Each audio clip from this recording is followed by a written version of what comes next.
প্রধানমন্ত্রী তারেক রহমান কক্সবাজারের মহেশখালীর মাতারবাড়ি গভীর সমুদ্র বন্দর কয়লা বিদ্যুৎ প্রকল্পের ঊর্ধ্বতন সরকারি কর্মকর্তাদের সাথে একটি উচ্চ পর্যায়ের পর্যালোচনা বৈঠকে অংশ নিয়েছেন। এর আগে সকাল 11টার কিছু আগে প্রধানমন্ত্রীকে বহনকারী হেলিকপ্টার পৌঁছায় কক্সবাজারের মহেশখালীতে।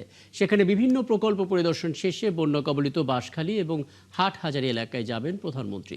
বন্যায় ক্ষতিগ্রস্তদের পুনর্বাসনে নতুন ঘর দেওয়ার কর্মসূচিতে অংশ নেবেন তিনি। এরপর সাম্প্রতিক বন্যায় ক্ষতিগ্রস্তদের পুনর্বাসনে বাহারছড়া পশ্চিম বাঁশখালী উচ্চ বিদ্যালয় এবং কলেজ মাঠে এক অনুষ্ঠানে যোগ দেবেন। এছাড়াও ফটিকছড়িতে হেফাজতে ইসলামের আমির মহিবুল্লাহ বাবুনগরীর সঙ্গে সাক্ষাৎ করার কথা রয়েছে প্রধানমন্ত্রীর। একই সাথে হাটহাজারীতে হেফাজতে ইসলামের প্রতিষ্ঠাতা শাহ আহমেদ শফির কবরও জিয়ারত করবেন তিনি।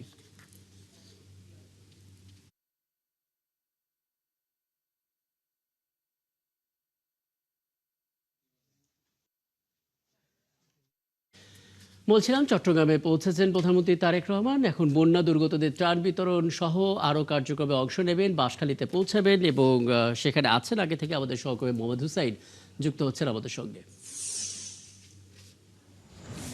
মোহাম্মদ হুসাইনের আগে আপনি বলছিলেন বেলা 12:30 নাগাদ প্রধানমন্ত্রী এখানে পৌঁছাতে পারেন এবং তারপর তিনি তার নির্ধারিত কর্মসূচিতে অংশ নেবেন। ঠিক এই মুহূর্তে আসলে কি তথ্য আপনার হাতে আছে? জেলা উপজেলা পর্যায়ে দলীয় নেতা কর্মীদের উৎসাহ উদ্দীপনার খবরটা একটু জেনে নিতে চাই, প্রস্তুতির খবরটা আমাদেরকে জানিয়ে দেবেন।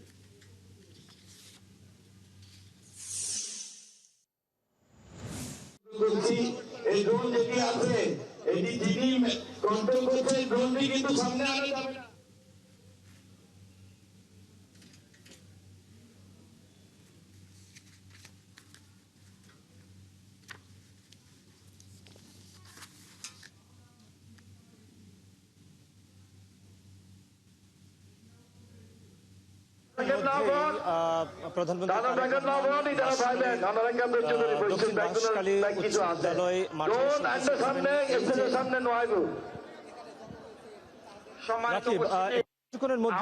প্রধানমন্ত্রী তারেক রহমান এই বাঁশখালীর যে জনসভা বন্যায় ক্ষতিগ্রস্তদের পুনর্বাসনের লক্ষ্যে যে জনসভায় তিনি যোগ দেবেন 12:20 দিকে তিনি এই জনসভায় যোগ দেওয়ার কথা রয়েছে। এর আগে সকালে তিনি 10:30টার দিকে কক্সবাজারের মহেশখালী কয়লা বিদ্যুৎ কেন্দ্র এবং মহেশখালী গভীর সমুদ্র মহেশখালী উন্নয়ন কর্তৃপক্ষের যে কার্যক্রম শেষে কিন্তু তিনি এই বাঁশখালীর এই জনসভা মঞ্চে এসে উপস্থিত প্রধানমন্ত্রী তারেক রহমানের বক্তব্য শুনবার জন্য এবং কিন্তু হাজার হাজার মানুষ এই উপজেলা এবং পার্শ্ববর্তী উপজেলাগুলো থেকে এই জনসভা স্থলে এসে যোগ দিয়েছেন এবং এখানকার স্থানীয় নেতৃবৃন্দ বক্তব্য রাখছেন। আশপাশের যে উপজেলাগুলো রয়েছে এবং সদস্যরা রয়েছেন তারা কিন্তু মঞ্চে আছেন, তারা বক্তব্য রাখছেন। আজকের এই যে জনসভায় তিনি যোগ দেবেন এবারে সাম্প্রতিক যে বন্যা হলো সেই বন্যায় ক্ষতিগ্রস্ত উপজেলাগুলোর মধ্যে সব থেকে বেশি ক্ষতি হয়েছে বাঁশখালী উপজেলা। এখানে বাঁশখালী উপজেলার 100 পরিবারের হাতে ঘরের চাবি তুলে দেওয়ার কথা রয়েছে। এছাড়া বন্যায় ক্ষতিগ্রস্তদের মাঝে ত্রাণ সামগ্রী বিতরণ। তো রাকিব, এখানকার সাধারণ মানুষের প্রত্যাশা রয়েছে প্রধানমন্ত্রী তারেক রহমান এই প্রথমবার নির্বাচিত হওয়ার পর, দেশের দায়িত্ব নেওয়ার পর প্রথমবার বাঁশখালী ঘিরে কিন্তু ব্যাপক প্রত্যাশা রয়েছে এখানকার মানুষের। যে সড়কটি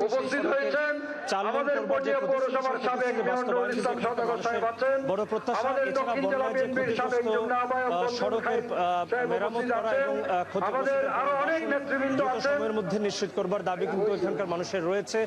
আজকের এই জনসভায় প্রধানমন্ত্রী বক্তব্য রেখে ফটিকছড়িতে আল্লামা মহিবুল্লাহ বাবুনগরী তিনি হেফাজতে ইসলাম যে মাদ্রাসা রয়েছে ফটিকছড়ি যাবেন। আল্লামা শফির একসময় নেতা ছিলেন, তিনি হাটহাজারীতে ক্ষতিগ্রস্তদের পুনর্বাসনের লক্ষ্যে একটি জনসভা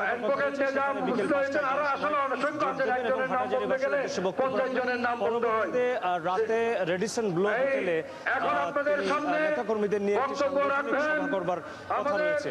তো এখনো পর্যন্ত আপনারা আমরা অপেক্ষায় আছি প্রধানমন্ত্রী তারেক রহমান এই জনসভা স্থলে আসবেন। মানুষের এখন আপনাদের সামনে বক্তব্য রাখবেন আমাদের চট্টগ্রাম অনেক ধন্যবাদ মোহাম্মদ হুসাইন। নিশ্চয়ই প্রধানমন্ত্রী বাঁশখালীতে আসার পর আরো একবার আপনার সঙ্গে কথা হবে এবং সমাবেশ সহ পুরো কর্মসূচির আপডেট আপনার কাছ থেকে আমরা ক্ষণে ক্ষণে পেতে থাকবো। মোহাম্মদ হুসাইন যুক্ত হয়েছিলেন বাঁশখালী থেকে।